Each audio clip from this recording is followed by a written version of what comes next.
उत्तर बिहार में लगातार हो रही वर्षा के कारण नदियां उफान पर हैं। उत्तर बिहार में जब जब तेज़ वर्षा होती है नदियां उफनती है और यहाँ की नदियां यहाँ के गाँव को लीलने की कोशिश करती है। नेपाल से पानी छोड़ा जाता है और उसका खमियाजा भारत की जनता को उठाना पड़ता है। जी हाँ, अभी मैं भारत नेपाल सीमा पर हूँ। आप कैमरे में देख सकते हैं, ये इस पेड़ है, इस पेड़ के पार उधर नेपाल है।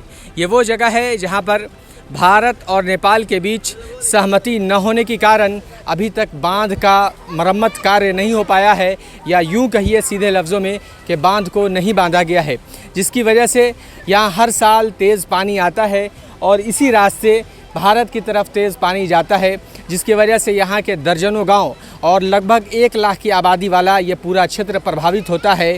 कहीं सड़कें टूट जाती हैं तो कहीं लोगों का आशियाना बिछड़ जाता है। लोग ऊंचे स्थान की तरफ प्रस्थान करते हैं और लोगों का जनजीवन बाधित हो जाता है। घर कहाँ गया? घर सब चल गए, हमरा सर सामान सारी चल गए, हमरा बेसहारा हो गई। हम बेसहारा बाड़ी, हमारा कोनो सहारा नहीं खे। ऐसे मेरा बाल बच्चा रही, हम कहाँ रहो? और कोई चीज रहने का हम लोग का साधन नहीं है। क्या रहने के लिए भी घर नहीं बचा है? घर नहीं बचा। देख ना सामने जो है ना, उधर है सामने जो कल देख रहे हैं, हाँ मेरा है वो सामने, ये वाला सामने वाला जो कल खुला मोटर सब दहा गया है। हाँ। नेताओं को क्या कहना, बस वोट मांगने के लिए आ जाते हैं, चलिए हमको वोट दीजिए, और जब हम लोगों को मुसीबत होता है तो कोई पूछता नहीं है से कहाँ है, कौन हमारा व्यक्ति, कौन कहाँ है, कुछ नहीं।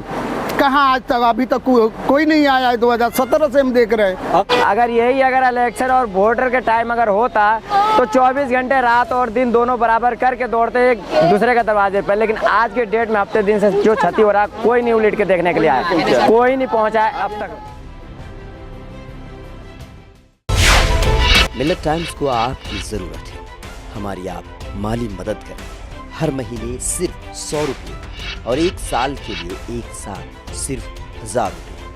रकम भेजने के लिए यहाँ दिए गए फ़ोन पे, गूगल पे और पेटीएम नंबर का इस्तेमाल कर सकते हैं।